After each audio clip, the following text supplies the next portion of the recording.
Guys हामी यहाँ बनाउन थालेछौँ। त्यो दिन हामीले 2 केजीको खसी ढालेको छु पकाउन माछले पकाएर खुट्टा दियो पकाउन खुट्टा दियो अर्को खुट्टा के खुट्टा के मुजी ट्याङ्गामा बनाएन यहाँ गाइस हामी चाहिँ रन जोआनो छिटो पकाउन नि यसो गर्नु यता यता बानु अनि उले घोट्यो अनि यसो लगाएर उली पकाउन खुट्टा दे सिमले आइज जात रोन भो भिडियो खुट्टा पकाएर अर्को खुट्टा पकाउन गाई छैन आगो बाली बाल्नु हुन्छ जग्गामा हातले देउने छिटो ओ माय गॉड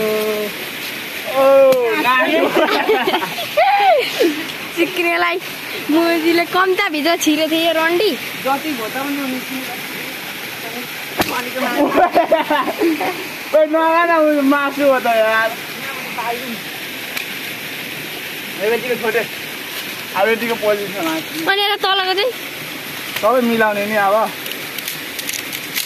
अघि एकखेप गना ओइ अघि एकखेप गना थियो नि भुजा त्यहाँले नि अब एकछिन नआउने हो यो चिक्नेको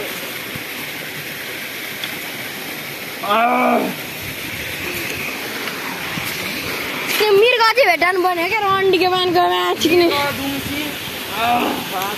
दुम्सी भन्दा नि अझै मिर्ग ठिक हुन्थ्यो ठ्याक्कै खसी जस्तो है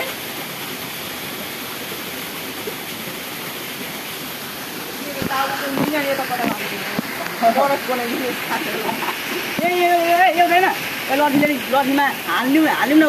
लिएर जाऊ न चिक्ने यहाँ राख्यो निकाल्नु अनि ओइ निकाल्नुपर्छ क्या अब निकाल न यता पुच्छरबाटै निकाल्नुपर्छ फाइनली गाइस मारियो जाँठालाई चिक्नेलाई आगो बटन बुटन पारेर निकाल न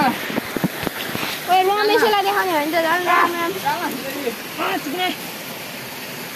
जिटन सिटन हुने भयो जाँठा यसको मासु के गर्ने भयो हिँड्नुमा सिकेर ओके झन् कफी हो मुटु मस्तो हुनु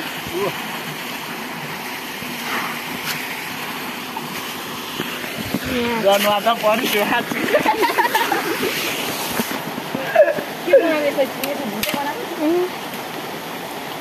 हो न उन्यो भने आन्द्रा सान्द्रा होला केटा उयो उल्टो गई ओइ घोच ओइ यो निकालेपछि चिरेर घोचेले अड्याउने चिक्नेलाई सिटर रन्डीको बारेको भुत्ला सबै निकालेपछि अब घरमा लगेर खान नुन खोर्सानी हालेर आधी चोप्टै लिएर जा होइन म एक जन हाल्छु है गरी भयो ओ यार मजाको भइरहेछ हो लास्ट स्टार्ट आमा आठ दुईटा